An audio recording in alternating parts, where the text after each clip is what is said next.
why is it that men and women get in relationships and they gain weight at an absurd level?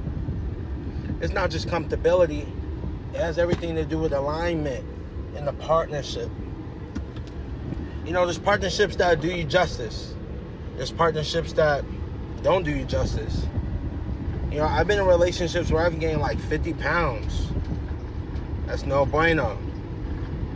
When I'm single, I've never gained that amount. Why is that? It's not always like the discipline and everything like that. Sometimes there's sophisticated powers that be that are uncontrollable. And some of those could be something as simple as this. Say when you're single, you always have your refrigerator with what you need it to look like so you can lose weight, etc., etc.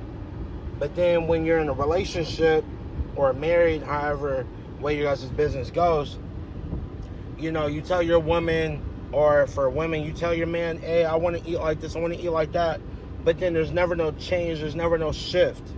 And, you know, when there's no change and no shift, you're in a space that you wouldn't be in if you were single or you was in an alignment with someone that spoke the same language as you.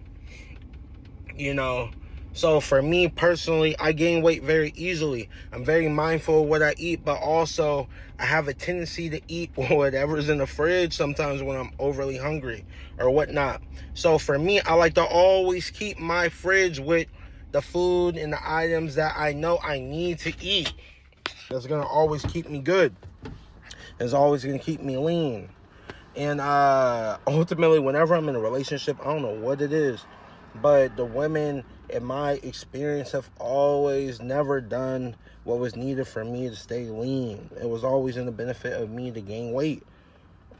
Women can try to say that they don't do it on purpose, but they do it on purpose, because if someone is outspoken about what they need to do to stay in the best mental clarity, in the best space, in the best lean state, you know, physical fitness wise and weight wise, they would do everything to keep you in that, even if it's telling you don't eat that, or we're gonna make sure we don't have this ever in the house, you know. But nonetheless, I would tell like my girlfriends, hey, I'm trying to cut back on what I'm eating, like not necessarily like cut back on what I'm eating, but like cut back on the types of food that I'm eating.